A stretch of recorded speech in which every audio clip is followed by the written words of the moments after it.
Selamat sore semuanya. Selamat sore Bapak Ibu. Kita akan membahas topik yang cukup menarik nih sepertinya Pak Fahrul ya.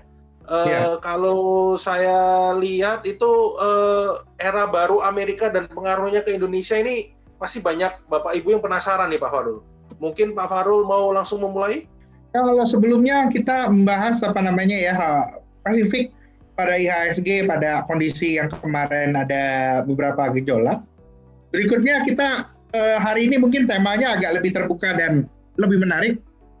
Kita akan melihat bagaimana rencana dari pemerintahan baru Amerika Serikat di bawah Presiden Joe Biden itu untuk mengatasi masalah-masalah ekonomi yang ada di negaranya, dan kira-kira apa dampak dari policy yang diambil oleh Joe Biden ini, Bapak Ibu. Mungkin kita bisa baca, nanti akan saya sum up dengan fenomena yang ini relate dengan fenomena belakangan ini apa yang terjadi. Yang pertama, rescue plan itu yang dilakukannya itu ya untuk ekonomi domestik Amerika, unemployment benefit-nya itu ditambah sebesar $400 per minggu. Dengan lalu juga ada $1.400 direct payment to individual. Lalu juga ada National Vaccine Program. Ini budgetnya itu dilakukan itu sebesar $20 miliar.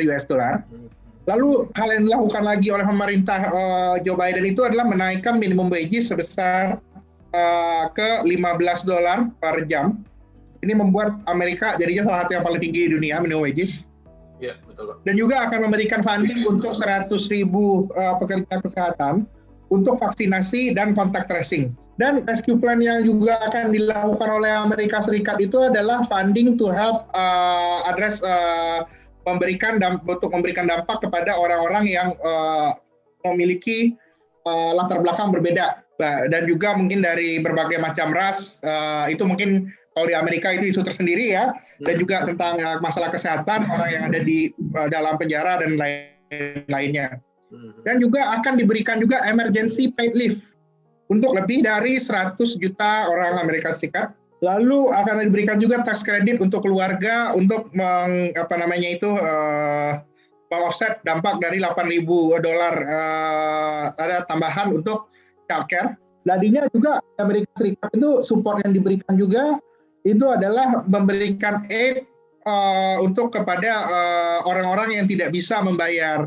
Dan juga akan ada funds to accelerate vaksin delivery pemerintah federal untuk dibantu pemerintah negara bagian dan pemerintah kota di Amerika Serikat yang mengalami budget shortfall.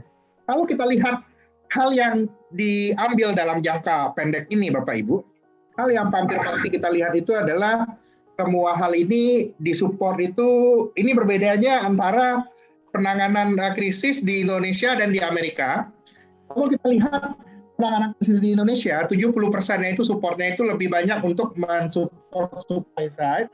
Kalau di Amerika saat ini lebih banyak untuk mensupport demand side atau dari sisi masyarakatnya, itu yang dilakukan. Jadinya dampaknya itu sekarang itu Bapak Ibu yang lagi muncul saat ini.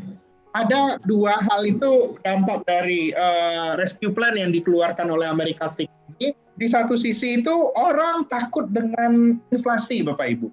Ketakutan akan inflasi ini yang muncul belakangan yang membuat rupiah kita belum menguat terlalu banyak. Kita lihat 2 minggu terakhir ini rupiah 14.000 ketahan, kembali lagi 14.100, coba ke bawah turun ke bawah 14.000, itu belum kejadian. Karena saat ini ada concern inflasi meningkat di Amerika Serikat. Lalu dengan kebijakan Joe Biden ini yang diambil, yang sebenarnya saya lihat itu adalah extension dari kebijakan yang dilakukan oleh Donald Trump. Ada sebuah yang harus menjadi hal yang lebih penting untuk kita lihat itu, menjadi unintended consequence dari stimulus besar yang dikeluarkan oleh Joe Biden ini. Kita bisa lihat, ini ada hal lain juga ya. Stimulus besar yang dikeluarkan oleh Joe Biden ini, yang saya lihat yang tadi itu kan ada diberikan $1.400 per kepala keluarga. Yang terjadi itu Bapak Ibu, fenomena ini juga terjadi di seluruh dunia. Stimulus yang diberikan itu Bapak Ibu, kalau ada orang cerita jadi inflasi, saya kok nggak percaya. Saya kalau Bapak Ibu ikutin call saya di Trimegah beberapa tahun terakhir, saya nggak pernah percaya inflasi itu ada. inflasi itu rendah. Kenapa inflasi itu rendah? Uang sekarang kalau masyarakat diberi uang, di kondisi yang uncertain seperti ini, yang akan kejadian itu adalah menabung. Dan semakin dalamnya pendalaman pasar keuangan yang kejadian di Amerika Serikat dan juga di tempat-tempat lainnya, investor retail itu jumlahnya itu naiknya itu luar biasa Bapak Ibu. Ini hal yang lagi hangat diobrolin di market beberapa hari terakhir itu adalah saham GameStop. Iya. Saham GameStop itu awal Januari, 4 Januari Bapak Ibu itu $17. Kalau 4 Januari kita masuk $17 per lembar saham, akhir Januari ini harganya sudah di $325. Kalau ini saya tambahkan, kalau Bapak Ibu googling dan segala macam itu, hal yang kita lihat fenomenanya itu adalah investor retail itu makin hari makin banyak. Mereka punya sebuah semboyan itu yang menarik ya, saham ini kan baru bisa turun kalau kita jual. Kalau selama nggak kita jual ya nggak turun. Kenapa semua orang itu masih bisa mengambil keputusan untuk tidak menjual saham ini? Karena kejadian saat ini itu adalah yang kita lihat juga data-data di Amerika Serikat. Data pertumbuhan ini yang baru keluar minggu lalu ya, pertumbuhan gaji naik, cuman nggak terlalu banyak. Terus juga pertumbuhan konsumsi nggak terlalu banyak. Maka stimulus yang sudah diberikan selama ini dan yang saya lihat itu masih akan terjadi sampai kira-kira itu di akhir tahun ini itu adalah stimulus yang dikeluarkan oleh Amerika Serikat ini, baik itu nanti dengan atau tanpa trade war Bapak Ibu. Trade war itu nanti bahasannya sendiri, saya lihat mau nggak mau itu akan lari ke pasar keuangan. Karena itu saya melihatnya itu ya ini yang hal yang sebenarnya kalau saya komunikasikan itu lebih penting lagi kepada regulator-regulator, bahwa kita jangan heran kondisi over likuiditas yang ada sekarang di pasar bersamaan terjadi dengan pengetahuan yang tidak equal di antara pelaku-pelaku pasar itu menyebabkan aset kelas tertentu itu mengalami kenaikan yang luar biasa. Lagi hangat dibicarakan ini GameStop. Jadinya hal yang saya lihat adalah dengan adanya stimulus yang dilakukan di Amerika Serikat dan di mana-mana itu Bapak Ibu, misalnya itu adalah harga saham itu meningkat. Kemarin GameStop kalau nggak salah itu Pak Glenn itu kalau lagi kita ikutin cerita di Wall Street sana, sudah mulai ada banyak saham-saham lain juga naik ya, BlackBerry kan. Ya saham-saham yang udah mati lah, BlackBerry, terus AMC itu kayak yang bioskop itu juga ikutan naik ya kan? Iya. Yang saya lihat hal seperti ini merupakan unintended impact dari adanya kondisi COVID yang belum selesai. Nah ini dia. Kondisi COVID yang belum selesai bersamaan dengan adanya stimulus yang masif. Oke. Jadinya kalau saya sih melihatnya ya dengan adanya ini dampak langsung di emerging market, kapital yang ada di pasar global itu masih akan kejadian dan memberikan dampak yang saya nggak bisa bilang necessarily positif ya, karena tetap pasti ada dampak sampingnya, tapi kondisi marketnya masih cenderung kondusif, itu yang kita lihat. Kenapa selain hal ini kejadian, ada hal lain itu yang mesti kita lihat di Amerika Serikat. Terus juga Biden ini berencana untuk menerapkan pajak 1% orang terkaya di Amerika. Hal yang lagi hendak dilakukan juga oleh Joe Biden di Amerika Serikat itu adalah dia menargetkan untuk mendapatkan 1,3 triliun pendapatan dengan menaikkan corporate tax rate dari 21% ke 28%. Dan ini dari 1,3 triliun itu dia akan menggunakannya itu $962 miliar untuk meningkatkan social security dan juga akan memberikan pajak terhadap capital gain. Dan yang akan kejadian itu juga maka pajak dari orang-orang yang super kaya ini, Bapak Ibu sekalian, itu akan cenderung naik, itu yang kita lihat. Akan kita lihat cenderung naik dari rata-rata ini ya menurut perhitungan dari di Amerika Serikat dari Brookings, top 1% itu nanti dengan plan yang akan dilakukan oleh Joe Biden. Tapi plan ini belum berjalan.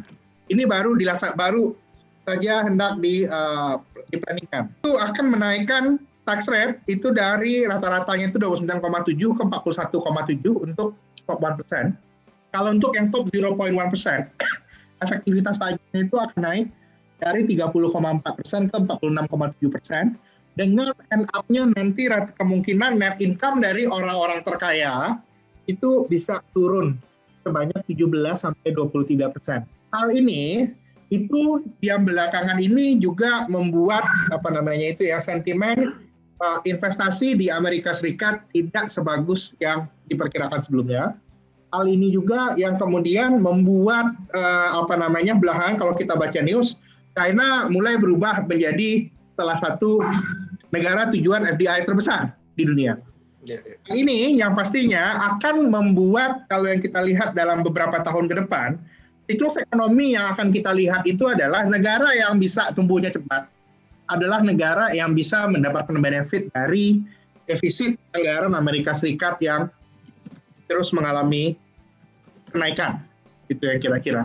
Dan ini kira-kira skenario fiskal impact-nya. Jadinya rata-rata kita melihatnya itu kemungkinan itu ada sekitar 146 triliun dolar ya dari sampai 2030 skenario dari kenaikan pajak yang akan dilakukan oleh Joe Biden. Concernnya pasar itu apa kira-kira Bapak Ibu? Concernnya pasar itu hal yang paling ditakutkannya ini ya, tren yang paling kita takutkan dengan adanya kebijakan ekonomi yang diambil oleh seluruh Joe Biden, seluruh pemerintah di dunia, itu mau nggak mau itu kan meningkatkan tingkat level dari hutang negara. Dan kalau menurut perhitungannya di Amerika Serikat itu dari Peter Peterson Foundation, itu diproyeksikan di 2030 itu nanti hutang negara Amerika Serikat itu bisa mencapai 109% daripada PDB, yang merupakan itu level yang tertinggi dari rasio hutangnya Amerika Serikat semenjak Perang Dunia Kedua. Jadinya kalau di sini kita melihatnya dengan meningkatnya rasio hutang ini, sebenarnya Bapak Ibu, saat ini itu bull yang lagi kejadian di market Indonesia, Amerika, dan lain-lain semuanya, itu adalah akibat dari kebijakan QE bersamaan dengan kebijakan fiskal yang luar biasa kencangnya. Saya melihat memang masih ada upside dalam 1 atau 2 tahun ke depan di marketnya Indonesia, tapi dengan adanya tren seperti ini, kita harus worry juga dengan terus meningkatnya posisi hutang dari negara-negara besar di dunia. Kalau untuk Amerika diprediksi 109%, Indonesia bagaimana saat ini? Indonesia posisi debt to GDP rasio kita saat ini masih di 30% ya. Itu yang kita lihat. Lalu sebenarnya kondisi sekarang ini Bapak Ibu, kalau kita lihat volatilitas, kalau yang kita lihat itu adalah pasar di mana-mana itu selalu, kalau kita lihat itu ada presiden baru di Amerika Serikat, biasanya itu turbulence itu selalu terjadi di awal-awal. Di awal-awal itu bagaimana? Di awal-awal ketika ada optimisme luar biasa bahwa ekonomi Amerika bisa naik banyak. Itu yang terjadi saat ini. Dan juga tahun 2016 akhir. 2016 akhir IHSG 2016 kan recover. Waktu Trump terpilih jatuh, optimisme Amerika bagus katanya. Habis itu ternyata Amerika bagus, cuman nggak sebagus itu juga kok. Akhirnya Trump reflation rate 1 bulan selesai. Habis itu pasarnya kecenderungannya menguat lagi. Dan yang saya lihat kejadian sekarang pun kondisinya tidak jauh berbeda juga Bapak Ibu. Kondisi yang kejadian saat ini itu adalah di pasar keuangan kita, di emerging market juga terutama, koreksi besar yang lagi terjadi ini, di luar cerita saya di webinar 2 minggu yang lalu, terkait dengan adanya fine tuning dari The Fed, di sisi lain ini juga terkait dengan adanya ekspektasi Joe Biden juga akan begitu bagus. Tapi satu hal yang harus kita ingat lagi Bapak Ibu, untuk meningkatkan perekonomian pasca COVID, itu tidak semudah membalik telapak tangan, tapi yang terjadi itu adalah tabungan masyarakat itu meningkat, kasus-kasus seperti GameStop ini, saya lihat akan cenderung banyak terjadi, yang merupakan dampak langsung dari policy yang diambil oleh negara Amerika Serikat, yang terutama diambil oleh Joe Biden. Kalau kita lihat terakhir juga untuk trade war sendiri, sebenarnya dari sisi perdagangan kita tidak expect akan ada terjadi sebuah perubahan yang luar biasa untuk stance dari perdagangannya.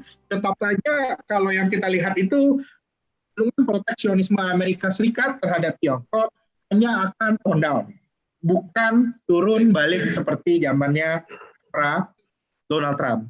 Karena satu hal yang saya lihat juga dalam tren beberapa tahun ke depan itu Bapak Ibu, seperti sama-sama kita ketahui, sejak sebelum krisis pun, hal yang sudah kejadian itu adalah prospek global GDP itu turun, dan yang lagi naik-naik itu di mana-mana itu adalah tensi dari kebijakan proteksionisme itu masih terjadi. Karena itu kita mungkin kalau dalam jangka pendek kita bullish on liquidity, dalam jangka panjang kita cenderung berhati-hati terhadap prospek deal growth yang ada. Bagaimana kita summary-kan dampak dari kebijakan Amerika itu terhadap aset-aset di emerging market? Kalau kita lihat dari pelajaran-pelajaran sebelumnya, dari kondisi-kondisi market sebelumnya, in most of time itu setelah terpilih polisinya mulai diberikan yang realistis, biasanya emerging market itu baru perform lebih better. Waktu terpilihnya Donald Trump ada koreksi, waktu terpilihnya Barack Obama ada koreksi on optimism and strong dollar. Setelah itu emerging market baru bisa better. Biasanya 1 bulan sampai 2 bulan. Trade war kayaknya kita lihat itu masih ada kecenderungannya itu berlanjut. Tapi mungkin hal yang berikutnya kita itu yang harus kita garis bawahi itu adalah kalau dari sisi perdagangannya mungkin sekarang udah given.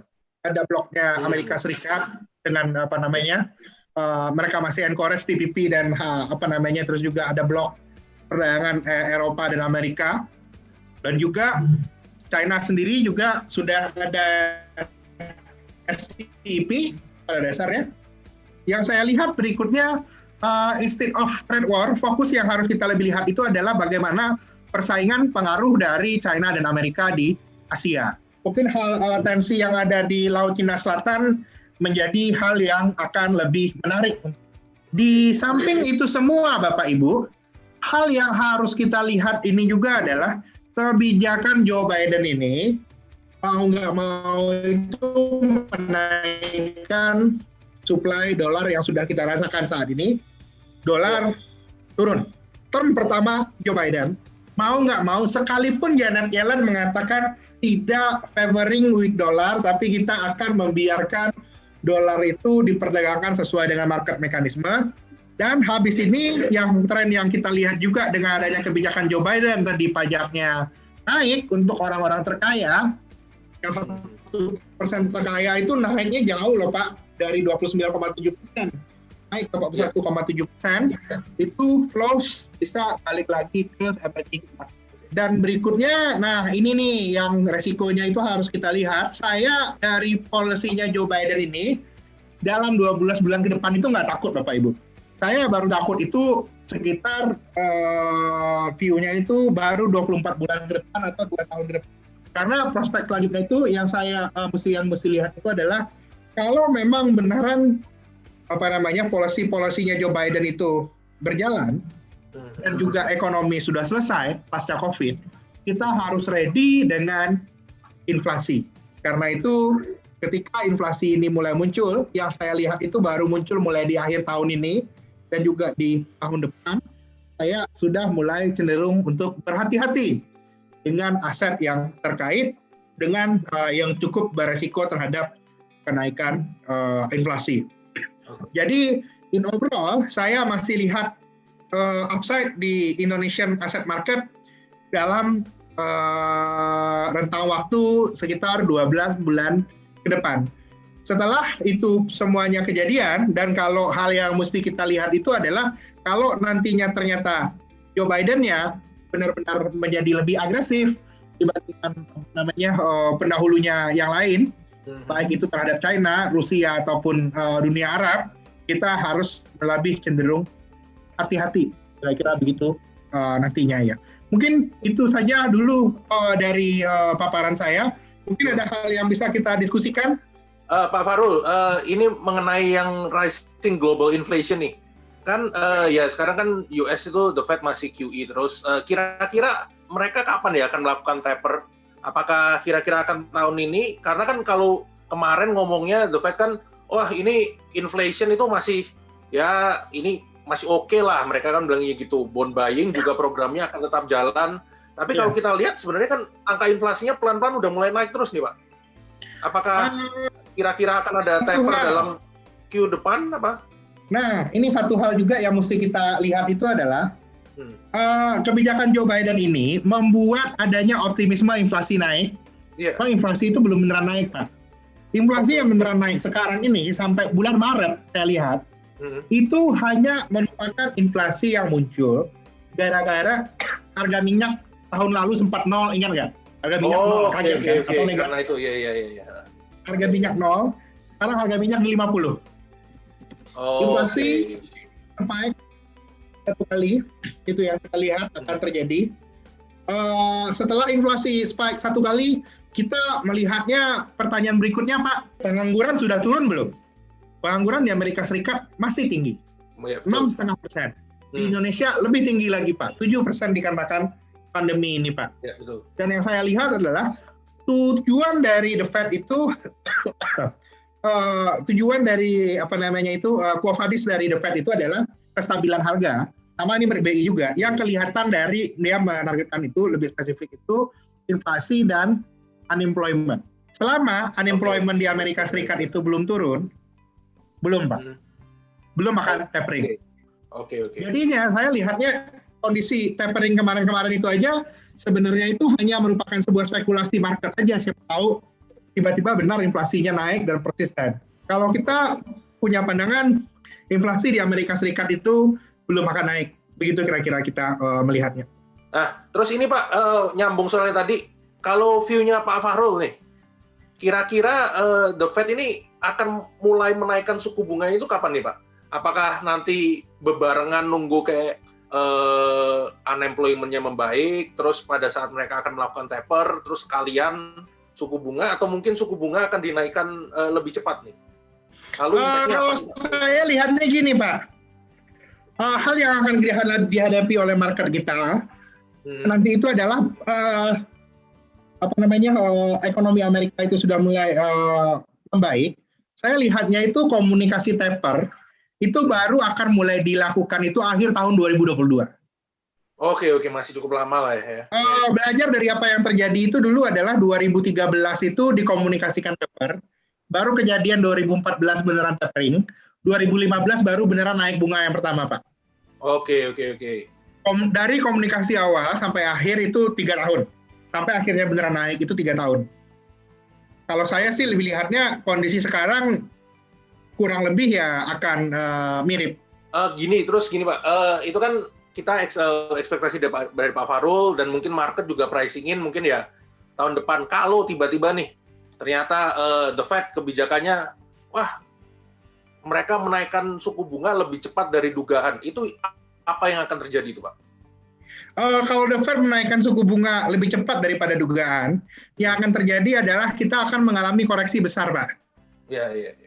Kalau sebelumnya itu, kalau Bapak ingat itu, koreksi besarnya kalau sekarang itu kan kita ngerasain IHSG turun dari 6.400 sampai ke 5.800. Betul. Saya sih lihatnya, nanti ya, ini kita dengan skenario targetnya dari TRIM ya, 7.100 itu nyampe. Di akhir tahun ini nanti ketika 7.100 ini nyampe, kemungkinan ada Fed, kemungkinan tapering. Saya lihat dari 7.100 ini bisa turun lagi ke bawah 6.500. Oke. 7.100 turun 6.500. BI habis itu naikin bunga. Nah, itu dia. Oke, akan Karena disusul. itu saya menyarankan kepada rekan-rekan investor tahun 2021 ini mengingat adanya resiko ke 2022 dan 2023 itu lumayan tinggi. Saya sarankan ini adalah waktu yang terbaik untuk kita itu to make profit from the capital market. Jadinya untuk posisi itu harap dilakukan pada tahun ini. Setuju Pak. Kayaknya itu kan yang kejadian di market Amerika juga ya Pak ya. Market US kan saham-saham yang second linernya juga udah mulai banyak gerak tuh. Ini ada pertanyaan Pak, mungkin kita bisa jawab dulu ya. Oke. Berarti bond US dollar masih menarik nggak Pak ya? Bagaimana dengan bond Indonesia? Apakah masih berlangsung naik? Tergantung nyari apa Ibu. Kalau pegang rupiah atau pegang dolar, saya sampai tahun depan masih pegang rupiah. Saya belum long dolar. Tahun ini itu fenomena yang lagi dihadapin ini adalah kebijakan yang diambil oleh Joe Biden ini dan diamini oleh the Fed itu mau nggak mau itu menyebabkan dolar itu banjir. Betul. Jadi dolar itu turun. Nah, dolar itu turun, kapan dolar itu naik lagi Bapak Ibu? Nah ini saya agak berbeda pemahamannya dibandingkan analis lain di pasar. Kalau analis lain di pasar itu melihat kalau perdagangan defisit ekonominya Amerika melebar, maka dolar turun. Kalau saya melihat tergantung seberapa banyak dolar ini dipakai untuk pinjam-meminjam lagi, Bapak Ibu. Tahun 2021 ini, Joe Biden membuat kondisi bersama dengan The Fed, dolarnya banjir. Hal yang lagi kejadian di tahun ini itu adalah dolarnya banjir, tapi orang-orang belum minjam dolar, Pak. Baru mulai mungkin pemerintah kita baru ngeluarin rutin ngeluarin US dollar bond, cuman belum terlalu banyak. Swasta masih hati-hati Pak. Kalau kita semua sudah lihat rame-rame, ada fenomena semua orang ngeluarin obligasi US, berarti permintaan US dollar sudah mulai akan naik. Ada yang itu sudah mulai terserap oleh market. Dan di masa depan kalau banyak orang yang minjam dolar, berarti banyak juga yang butuh untuk bayar dolar di masa depannya lagi Pak. Saya lihat dengan kondisi ini adalah di tengah 2021, kita akan mengalami fase orang banyak minjam dolar, baru 2022 dolarnya naik. Di kondisi sekarang, Bapak Ibu, kalau memang orang Indonesia, background-nya rupiah, saya tidak lihat banyak upside di dolar. Beli obligasi rupiah lebih menarik. Dan spread dari obligasi negara dolar itu sudah terlalu rendah kalau untuk saya. Baru nanti ada waktunya untuk beli obligasi US dollar. Saya lihat obligasi US dollar kecenderungan turunnya sudah lebih besar. Kira-kira seperti itu, Pak. Tapi tentunya ada pertanyaan lagi ya. Ya, ini nyambung yang tadi nih. Untuk yang investasi di obligasi, better yang tenornya panjang lebih dari 15 tahun atau yang lebih pendek tuh, Pak? Terkait dengan investasi di bond tenor, kalau saya sih sarankan sekarang yang lebih pendek sih Pak, Ibu. Karena di kondisi sekarang ini, di tengah Joe Biden yang sudah makin agresif, tren penurunan suku bunga paling lama itu terjadi sampai akhir tahun ini aja. Itu yang kita lihat. Oke. Jadinya 2022 kita udah harus antisipasi kenaikan bunga, jadinya upside dari pegang obligasi yang panjang itu udah nggak tinggi lagi.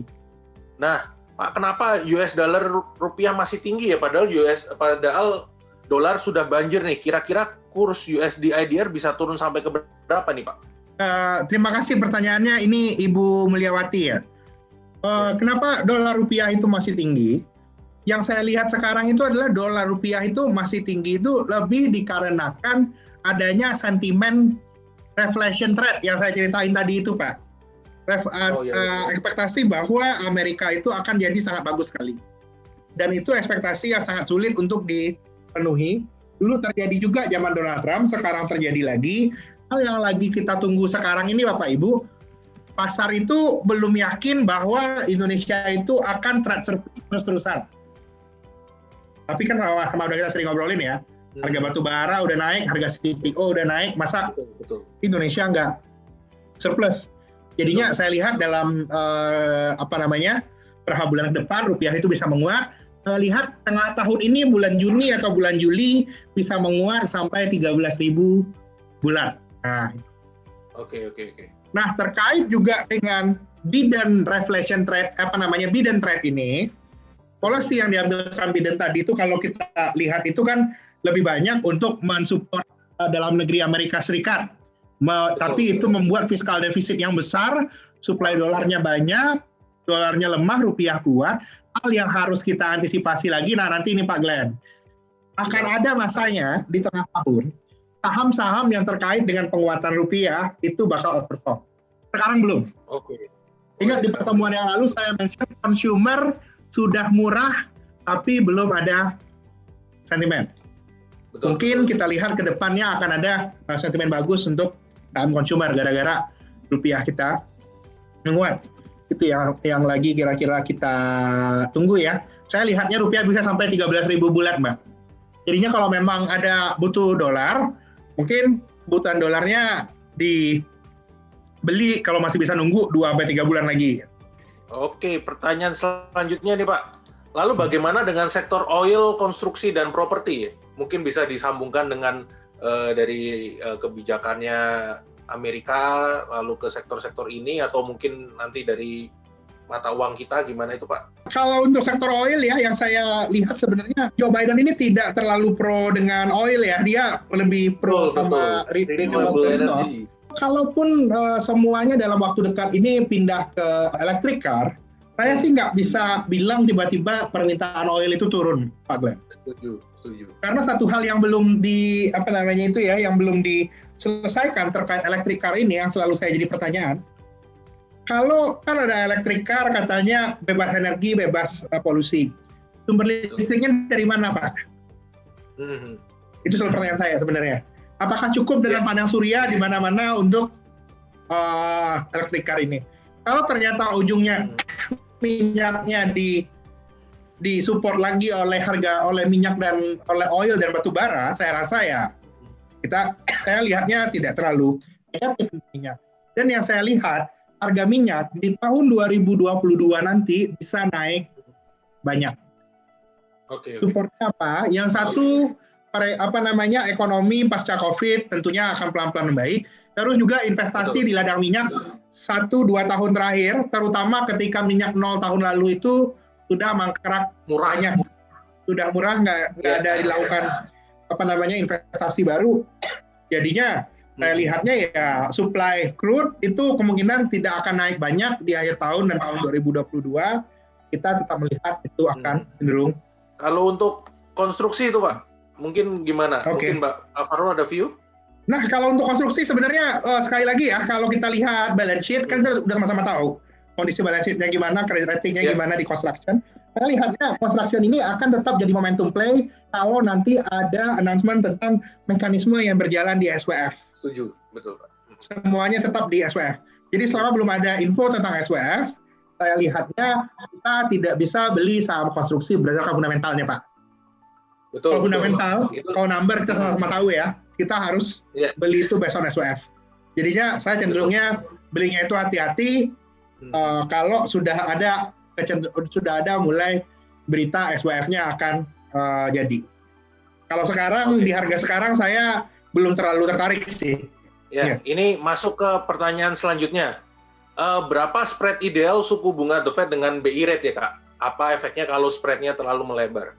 Nah, idealnya sebenarnya kalau saya lihat itu idealnya spread antara BI rate sama US itu sebenarnya tergantung outlook inflasi juga ya. Yang menariknya berapa tahun terakhir ini inflasi Amerika sama US sama Indonesia itu udah nggak terlalu jauh sih Pak. Sekarang 1,4 ekonomi inflasinya Amerika Serikat.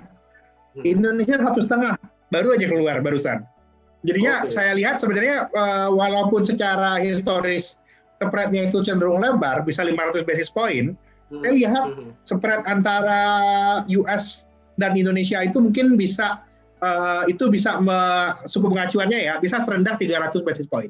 Karena itu saya lihat BI itu masih bisa memotong bunga yang akan kita lihat mungkin dalam beberapa waktu ke depan ya. Pak Fahrul minta pandangan mengenai gold. Gimana tuh Pak? Outlook-nya untuk harga emas? Kalau saya melihatnya itu gini, Bu. Hal yang masih mensupport gold sampai hari ini struggling yang terjadi di tahun 2021 ya. Gold ini kan selalu merupakan proxy risk off kita percaya ekonomi dunia hancur, maka belilah gold. Dan 2021 ini adalah merupakan periode periode di mana itu ada pertarungan yang hebat antara orang yang memandang bahwa ekonomi itu recover-nya lama, sama yang itu recover-nya itu cepat. Dan kalau lagi saya lihat itu yang saya takut, Ibu, kalau saran saya, dalam 1-2 bulan ke depan, ini adalah waktu yang baik kita untuk take profit di gold. Karena pelajaran setelah quantitative easing yang dilakukan 2009, ingat 2012 harga gold jatuh, Bapak Ibu. Saya lihatnya kalau memang ternyata vaksinasi seluruh dunia ini berhasil, dalam rentang waktu 6-12 bulan ke depan, kita harus hati-hati ekspektasi ekonomi itu tinggi, ekspektasi bunga naik, gold turun. Ya, kita lihat. Saya lihat cenderungannya arahnya kalau kita lihat vaksin ini berhasil, upside di gold sudah tidak banyak lagi, itu yang kita lihat. Oke, nah nyambung sedikit nih untuk tadi kan sempat bahas vaksin. Menurut Pak Fahrul, vaksinasi kita ini akan berjalan sesuai rencana atau kira-kira akan molor nih, Pak? Nah, ini mungkin kan Bapak. Amin, Pak. Semoga sesuai. Ya, kalau kita pengennya, amin. Mudah-mudahan sesuai rencana, Pak. Jangan berdoa ya. Jangan berdoa yang beda-beda, Pak. Semoga semuanya sesuai rencana. Tapi kita memang harus, nah ini. Yang saya lihat itu ini ya, tantangan Indonesia untuk vaksinasi itu bukan masalah vaksinnya. Kalau vaksinnya saya yakin kita bisa beli, kita bisa bawa. Yang perlu kita lihat nanti itu kunci keberhasilannya itu apa, Ibu? Dari obrolan kita dengan teman-teman dokter itu bagaimana kita menjaga fasilitas dan juga itu bisa maintain vaksinasi 500.000 orang per hari. Ya, itu selesai tengah tahun 2022, Pak. Kalau bisa 500.000 orang per hari. Sekarang baru 20.000-an. Saya sih lihatnya kunci faktornya itu nanti. Kalau bisa mungkin habis waktu jam bulan puasa atau nanti habis lebaran, kita bisa sustain 1 bulan 500.000 orang per hari, saya rasa itu akan memberikan sentimen yang positif. Karena yang pasti vaksin ini tidak akan bisa mengubah segala sesuatu itu tiba-tiba jadi indah di 2021 ini. Kita harus realistis. Tapi yang penting, dengan adanya vaksin ini kita punya harapan, Bapak Ibu. Itu yang paling penting. Dan ini yang mudah-mudahan harapan ini akan terrefleksi juga di IHSG-nya. Ya. Nah ini pertanyaan lanjutan. Pak Fahrul, kalau view-nya BI akan turunkan suku bunga lagi, tapi bonds view-nya juga oversupply. Dan tahun ini digadang-gadang sebagai tahunnya equity, sehingga obligasi tidak bisa serally tahun kemarin. Baiknya kapan? Ya, setuju, benar. Kita juga, saya udah cerita berbulan-bulan lalu, equity more than bond untuk tahun ini. Ya. Oke. Nah, baiknya kapan nih Pak untuk lepas bonds?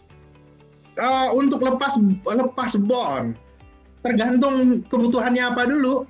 Kalau memang kita untuk nyari yield, saya rasa nggak usah dilepas. Baru cerita mau lepas itu akhir tahun ini. Oversupply itu di sisi lain, Ibu. Di satu sisi ada oversupply bond. Di satu sisi lain itu ada fenomena orang Indonesia kebanyakan duit. Kebanyakan duit dalam arti nggak ada opportunity usaha baru. Karena itu saya lihatnya ya, koreksi di bond market belum akan terjadi. Karena itu kita lihat kemarin hanya bondnya turun dikit, habis itu sustain lagi kan sekarang.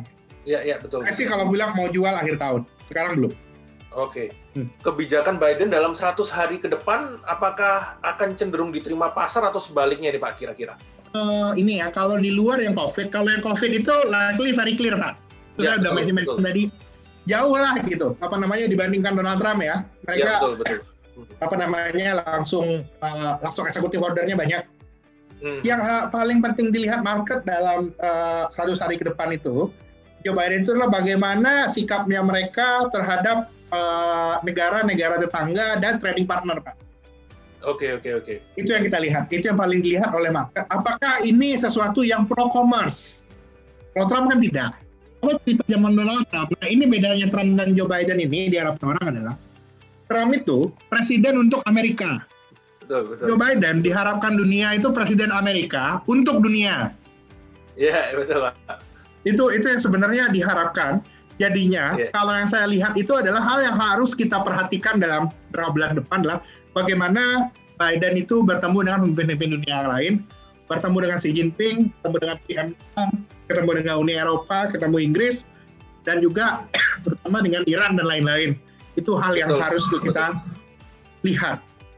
Kalau ada eskalasi yang menunjukkan bahwa Trump ini cenderung tidak akur dengan Rusia, saya rasa itu akan menjadi hal yang bisa menjadi sentimen yang kurang bagus untuk pasar.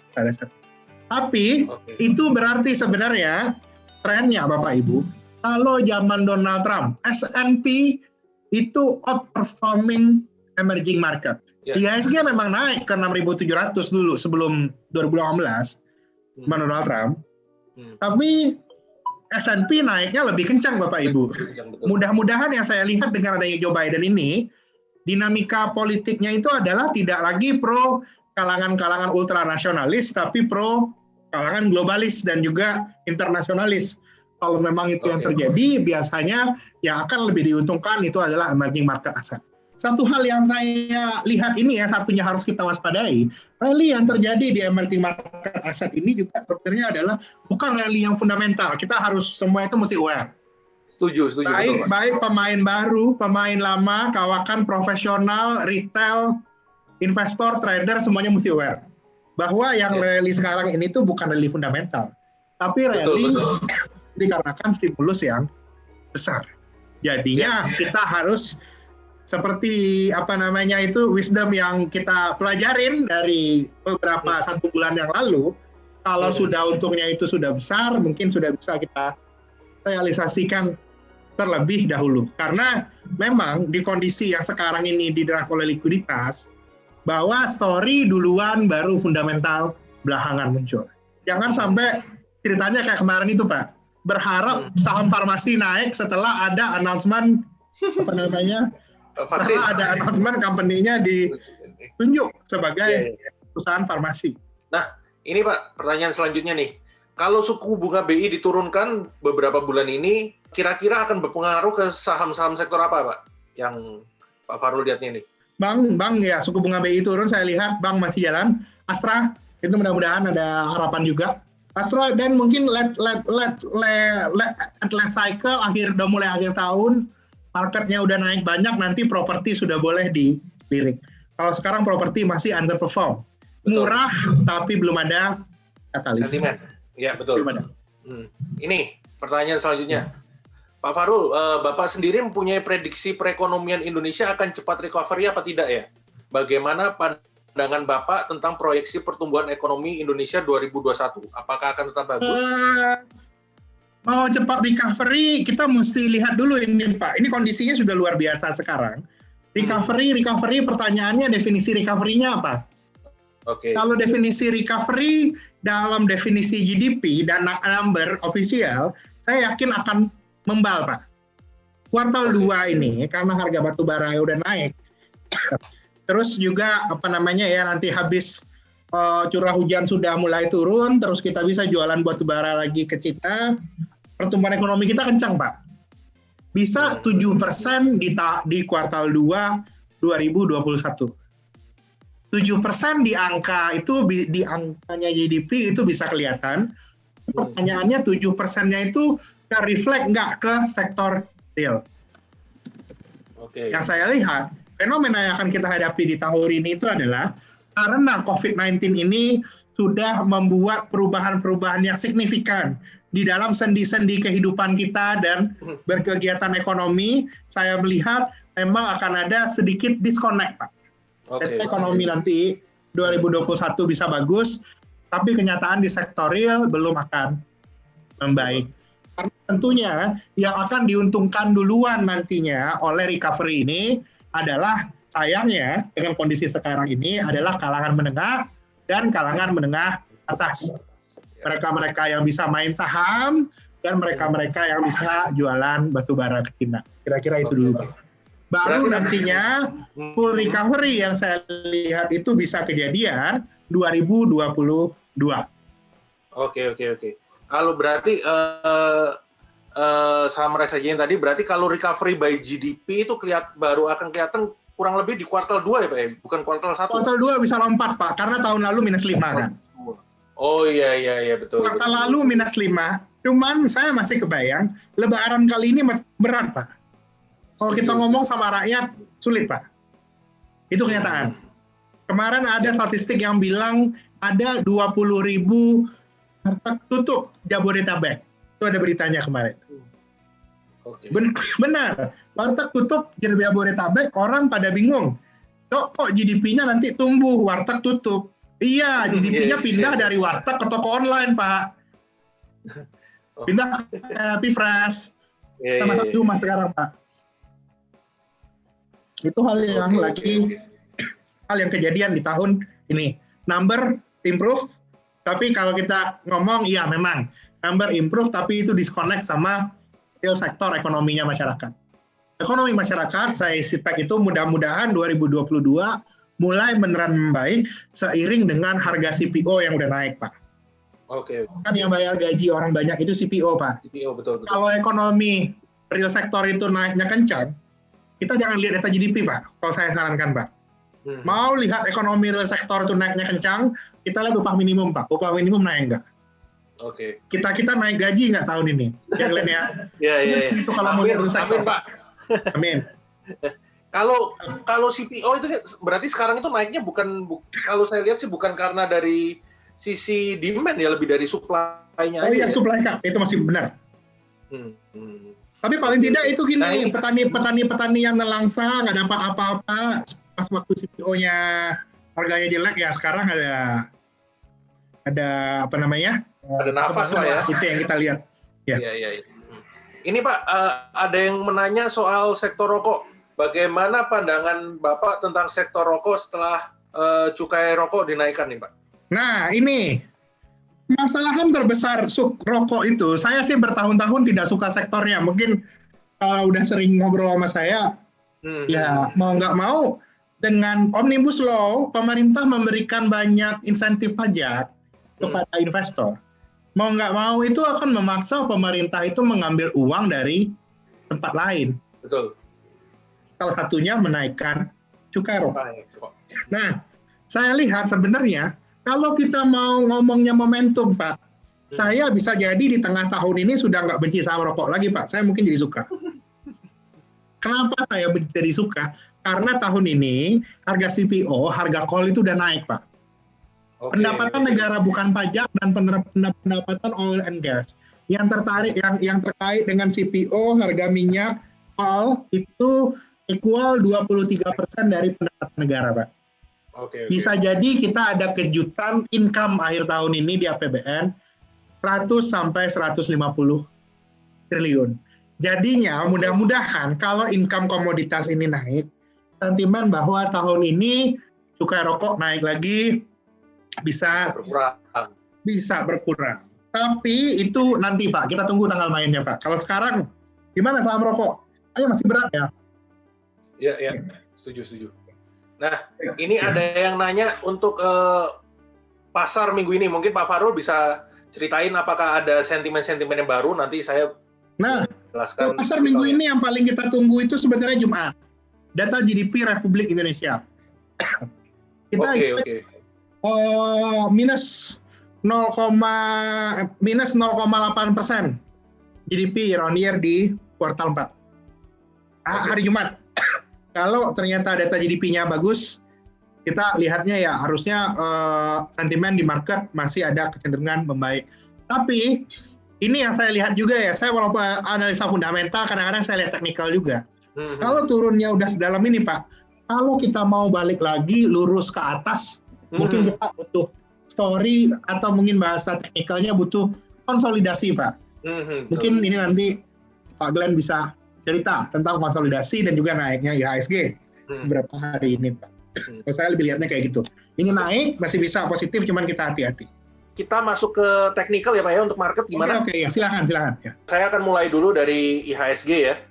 Jadi IHSG kan hari ini tuh berhasil rebound sangat signifikan kalau kita lihat. Nah, IHSG itu kan kemarin itu dia bergerak ke target pelemahan double top.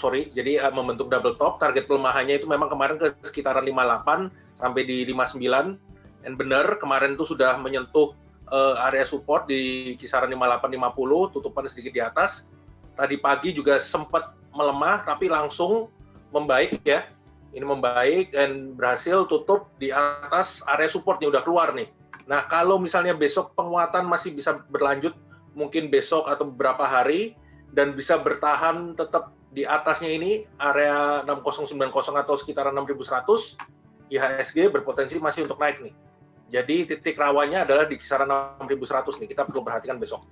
Lalu kalau untuk saham-sahamnya, tadi kan ada yang meningkat signifikan, itu kan misalnya saham-saham permetalan, seperti TINS, Antam, itu apa yang menarik? Salah satu yang menarik itu adalah untuk trading jangka pendek di TINS.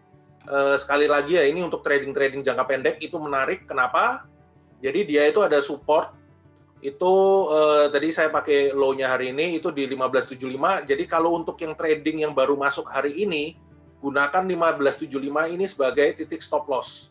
Kalau misalnya besok menguat lagi atau nanti ada koreksi, gunakan ini sebagai titik stop loss. Kita lihat untuk besok. Dan untuk candlestick-nya ini membentuk bullish engulfing. Jadi dia dibuka tadi agak melemah, terus tutupan ini kemakan tuh candle yang sebelumnya itu dimakan sama candle-nya yang hari ini. Jadi ketutupan full, jadi berpotensi untuk melanjutkan penguatannya nih. Volume transaksi kan juga naik.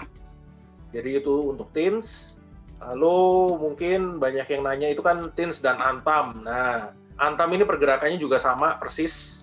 Cuman tadi kami merekomendasikannya TINS dulu karena TINS itu sudah nutup dari candle kemarinnya lebih duluan daripada Antam. Sedangkan Antam ini tadi kan baru kayak menjelang sesi 2, menjelang penutupan tuh baru menguat signifikan. Jadi pergerakannya sebenarnya sama. Kalau yang baru masuk hari ini gunakan ini di 2070 sebagai titik stop loss. Ya, INKP ini juga menarik ya. Kalau kita lihat dia ini kan membentuk penan dan berhasil break nih hari ini. Jadi dia membentuk penan bullish dan dia sudah memasuki area resisten di 13.750 dan hari ini tutup di 13.800. Kita lihat pergerakannya besok. Kalau bisa menembus high sebelumnya itu jadi di kisaran ini nih. Ada high sebelumnya di 14.300. Kalau bisa tembus ke 14.300 berpotensi untuk melanjutkan penguatannya. Target selanjutnya itu ada di 15.325. Dia berpotensi kalau bisa tembus nih, berpotensi untuk melanjutkan targetnya karena kan dia itu ada membentuk inverted head and shoulders sebenarnya.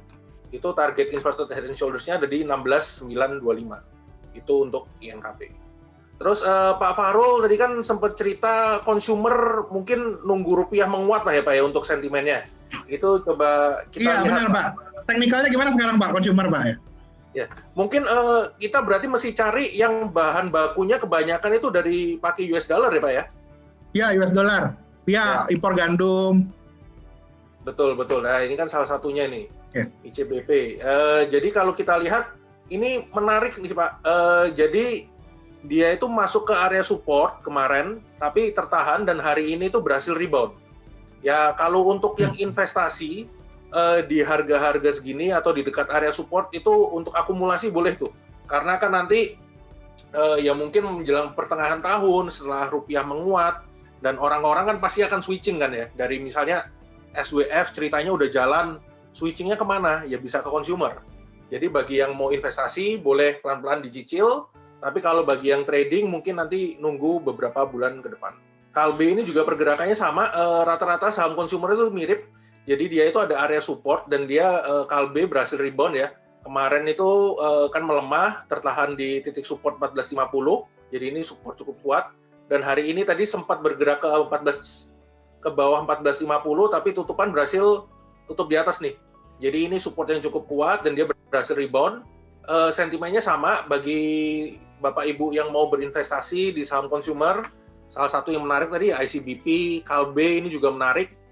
Karena KALB ini kan sebenarnya mungkin kalau ngomongin vaksinasi yang mandiri itu Pak, itu ada kelanjutannya apa nggak sih Pak untuk ceritanya? Kan sebenarnya nanti yang akan dipilih untuk distribusinya salah satunya KALB itu Pak Fahrul ya. Jadi mungkin kalau untuk yang vaksinasi yang mandiri lebih menarik itu ya Pak ya daripada kita ngomongin KF Inaf. Saya rasa juga secara valuasi lebih masuk akal Pak. Itu dia Pak. KF Inaf itu gimana ya Pak ya? Ya begitulah pokoknya. Ini lebih secara valuasi, secara ini lebih sehat kalau saya sih lihat. Betul, saya juga setuju. Dari pergerakan teknikalnya juga lebih lebih oke lah. Kalau KF Inaf itu terlalu terlalu volatile dan nggak bisa diukur sih Pak. Oke, tadi ada yang nanya juga Excel. Ya, jadi kalau untuk Excel sebenarnya kalau support kuatnya itu kan masih di bawah, cuman dia memang hari ini baru berhasil rebound ya. Berhasil rebound, cuman kalau untuk misalnya mau beli, saya belum sarankan dulu kalau mau yang baru mau masuk, yang bagi punya posisi boleh di hold dulu, mungkin bisa tunggu ini kan ini sebenarnya sudah nggak valid ininya. Nah, tapi bisa coba nanti menunggu bergerak di atas 2380 nih bagi yang baru mau masuk lagi. Jadi lebih nunggu dia ngelewatin kayak yang harga high sebelumnya ya. Nah, Unilever ini juga sebenarnya mirip. Jadi dia itu ada beberapa area support. Cuman kalau ngomongin consumer sih lebih menarik ICBP dan KLBF dibandingkan Unilever. Ini saya lihat dari sisi teknikalnya ya.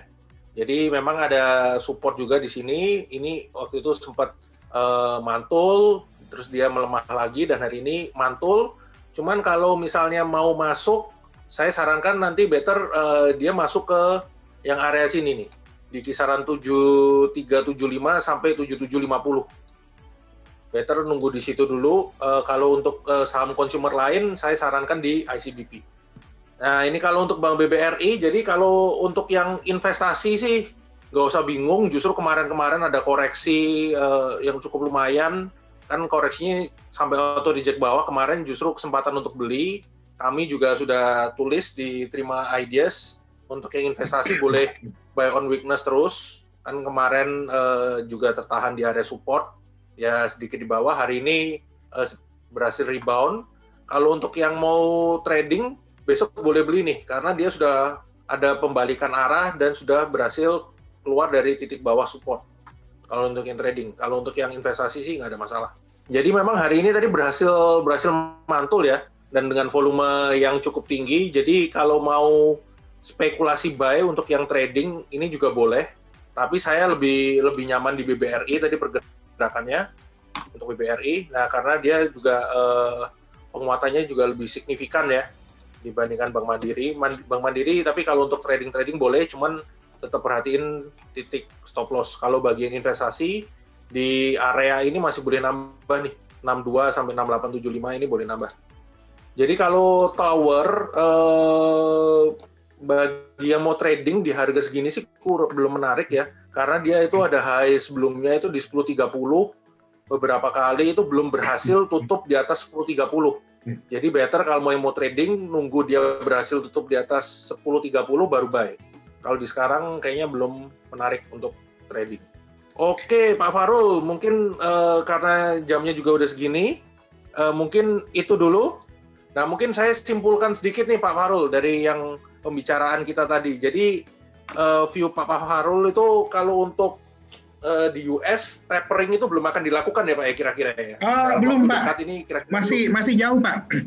Cerita reflection itu tuh selalu ada, kalau saya bilangnya itu riak-riak pasar Pak. 2010 ada isunya, 2016 ada, sekarang ada lagi.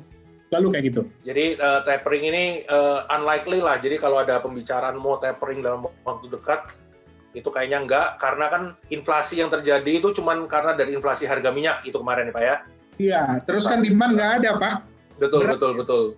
Terus kalau kita lihat, Pak Farul tadi juga sempat menyinggung, yang perlu di-watch juga, nanti hari Jumat itu akan ada data di GDP-nya Indo ya Pak ya?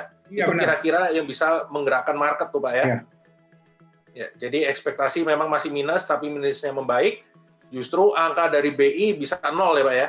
Iya. Bisa untuk GDP-nya. Nah, itu mungkin kalau bisa di situ, itu bisa surprise yang sangat positif untuk market. Lalu yang perlu diperhatikan juga adalah nanti dalam beberapa bulan ke depan untuk rupiahnya nih Pak ya. Karena kan sekarang ini US dollar sudah melemah, cuman kan market ini masih pricing in kayak kayaknya mungkin US bisa sangat bagus, jadi belum turun nih, ya kan? Ya. Jadi mungkin dalam beberapa bulan ke depan setelah rupiah mulai menguat, bisa mulai masuk ke saham-saham yang diuntungkan oleh penguatan rupiah. terima kasih udah meluangkan waktunya, dan juga terima kasih kepada Bapak Ibu yang telah hadir mengikuti Trimegah webinar pada hari ini. Bagi Bapak Ibu yang ingin membuka rekening saham atau reksadana di Trimegah, dapat melakukan secara online, itu langsung di trima.trimegah.id, atau juga bisa menghubungi call center di Trimegah Sekuritas. Itu call centernya nanti ada juga nomornya, bisa langsung dihubungin di situ. Dan jangan lupa untuk Bapak Ibu bisa download aplikasi Trima, yaitu Trimegah Investment App. Dan di dalam Trima itu ada namanya Trima Ideas. Trima Ideas itu ada ide-ide trading, itu nanti ada update untuk fundamental juga ada. Itu bisa pantengin terus di situ. Dan bagi Bapak Ibu yang ingin belajar mengenai pasar modal, bisa mengunjungi tel.co.id. Ini bisa Bapak Ibu akses secara gratis, itu adalah video e-learning mengenai pasar modal, mengenai bisnis model dari emiten, juga untuk company visit. Ya, mungkin itu aja besar harapan kami, paparan dan diskusi pada hari ini dapat memberikan manfaat bagi Bapak Ibu. Sampai jumpa di event Trimegah Market Talk besok pukul 11.30. Thank you Pak Fahrul. Stay safe and stay healthy, Pak. Iya, stay safe.